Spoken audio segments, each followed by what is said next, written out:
অভিযোগ সংশ্লিষ্ট জনাব আবুল কালাম আজাদ, সাবেক সংসদ সদস্য, গাইবান্ধা ৪।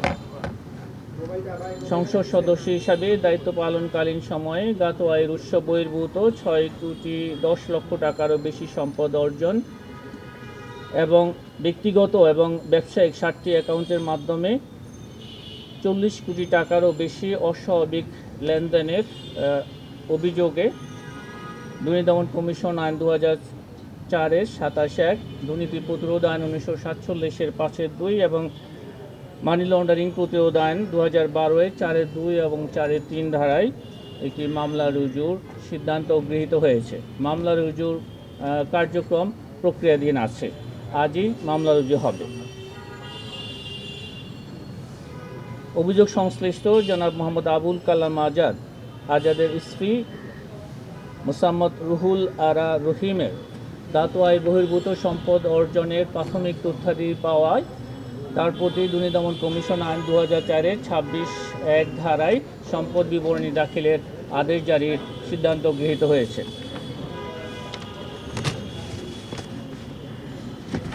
অভিযোগ সংশ্লিষ্ট জনাব মোহাম্মদ সাইফুজ্জামান শেখর, সাবেক সংসদ সদস্য, মাগুরা ১,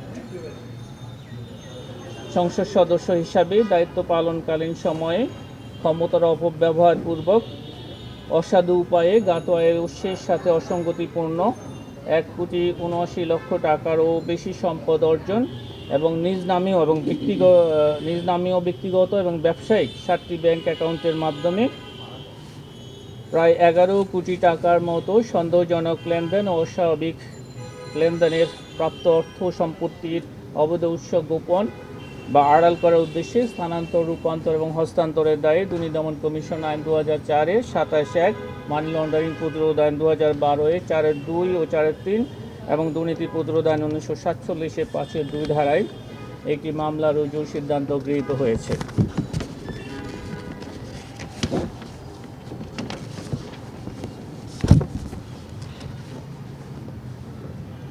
অভিযোগ সংশ্লিষ্ট সীমা রহমান, স্বামী মোহাম্মদ সাইফুজ্জামান শেখর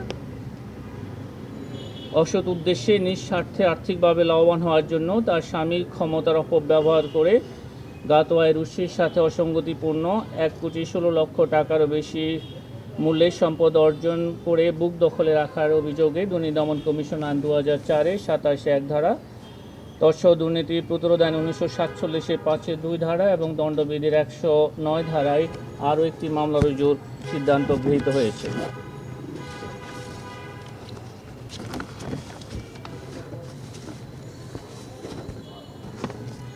অভিযোগ সংশ্লিষ্ট জনাব মোহাম্মদ শাহজাহান, পিপিএম সেবা, সাবেক উপ police commissioner, Uttara zone, Dhaka metropolitan police ও সাবেক পুলিশ সুপার, ফরিদপুর,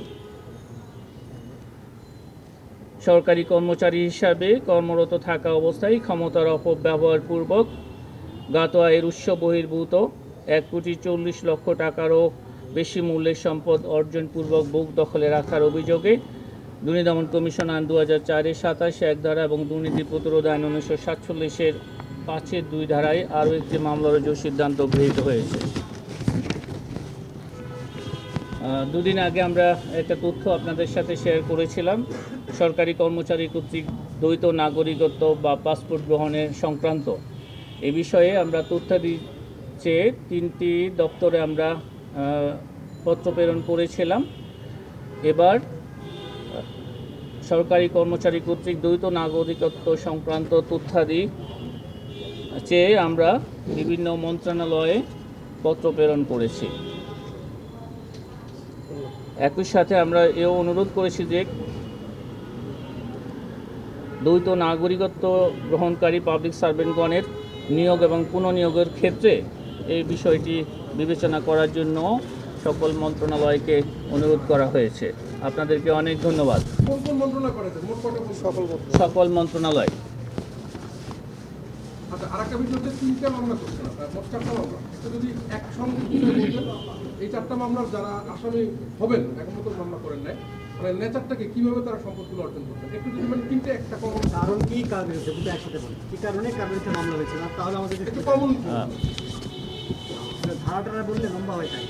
47 মানে তারা অবৈধ সম্পদটা কিভাবে অর্জন করছেন, দুজন এমপি এবং তাদের স্ত্রীরা আর সাথে একজন পুলিশ কর্মকর্তা এটা একসঙ্গে বলুন। আমরা আপনাদেরকে বলেছিলাম অভিযোগ সংশ্লিষ্ট জনাব মোহাম্মদ আবুল কালাম আজাদ, সাবেক সংসদ সদস্য, গাইবান্ধা 4 এবং তার স্ত্রীর প্রতি হচ্ছে সম্পদ বিবরণী নোটিশ জারির সিদ্ধান্ত গৃহীত হয়েছে। অভিযোগ সংশ্লিষ্ট জনাব মোহাম্মদ সাইফুজ্জামান শেখর, সাবেক সংসদ সদস্য, মাগুরা 1 এবং তার স্ত্রী সীমা রহমান, এদের বিরুদ্ধে সংসদ সদস্য হিসাবে দায়িত্ব পালনকালীন সময়ে অসাধু উপায়ে দুর্নীতি, বিভিন্ন প্রকার দুর্নীতি ও ক্ষমতার অপব্যবহার মাধ্যমে জ্ঞাত আয় বহির্ভূত সম্পদ অর্জনের অপরাধে দুর্নীতি দমন কমিশন আইন 2004-এর 27(1), দুর্নীতি প্রতিরোধ আইন 1947-এর 5(2), মানি লন্ডারিং প্রতিরোধ আইন 2012-এর 4(2) এবং 4(3), দুর্নীতি প্রতিরোধ আইন 1947-এর 5(2) ধারায় এই মামলাগুলো রুজু করা হয়েছে।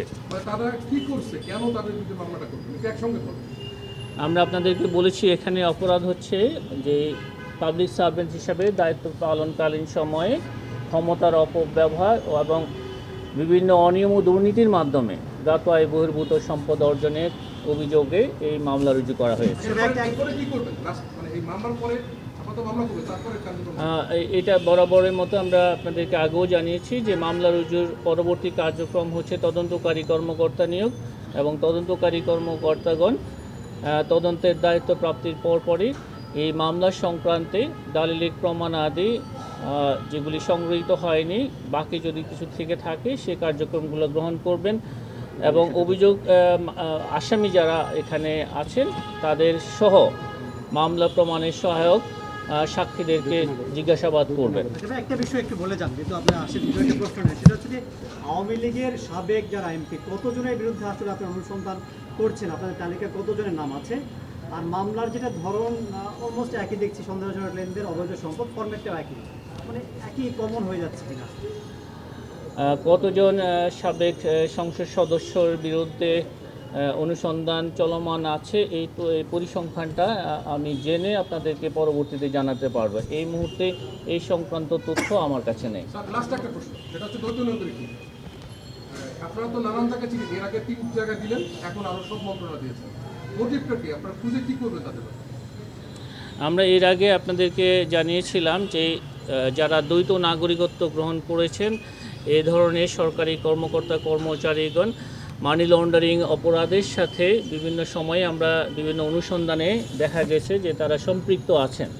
সেইটা উদ্ঘাটনের জন্যই মূলত আমরা কারা কারা এই ধরনের দ্বৈত নাগরিকত্ব রয়েছেন, তারা কোনো ধরনের মানি লন্ডারিং অপরাধ বা অন্যান্য দুর্নীতির সাথে সম্পৃক্ত আছেন কিনা সেই বিষয়ে আমরা যাচাইয়ের জন্য এই তথ্যাদি আমরা সংগ্রহ করছি।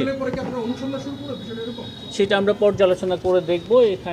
এই তালিকায় যারা রয়েছেন তাদের মধ্যে কেউ দুর্নীতি মানি লন্ডারিং অপরাধের সাথে সম্পৃক্ত আছেন কিনা সেই অনুযায়ী ব্যবস্থা নেওয়া হবে। আগে যারা দ্বৈত নাগরিক ছিলেন অনেকেই, আপনিও জানবেন, আমার কাছে অনেক সংবাদ আছে, সংবাদ শুনতে আছেন, অনেকেই দ্বৈত নাগরিক ছিলেন, বড় বড় প্রজেক্টে কাজ করেছেন, গল্প আছে তারা বিদেশে পাচার করছেন, তাদের তালিকাও কি নেবেন যে কারা? আমরা আপনাদের কাছে আহ্বান করছি যে আপনাদের কাছে যদি এই ধরনের তথ্যাদি থেকে থাকে যে যারা দ্বৈত নাগরিকত্ব গ্রহণ করেছেন এবং তারা বিভিন্ন ধরনের দুর্নীতির সাথে সম্পৃক্ত ছিলেন, মানি লন্ডারিং অপরাধের সাথে সম্পৃক্ত ছিলেন, সেই তথ্যাদি আমাদেরকে সরবরাহ করার জন্য আপনাদেরকে অনেক ধন্যবাদ।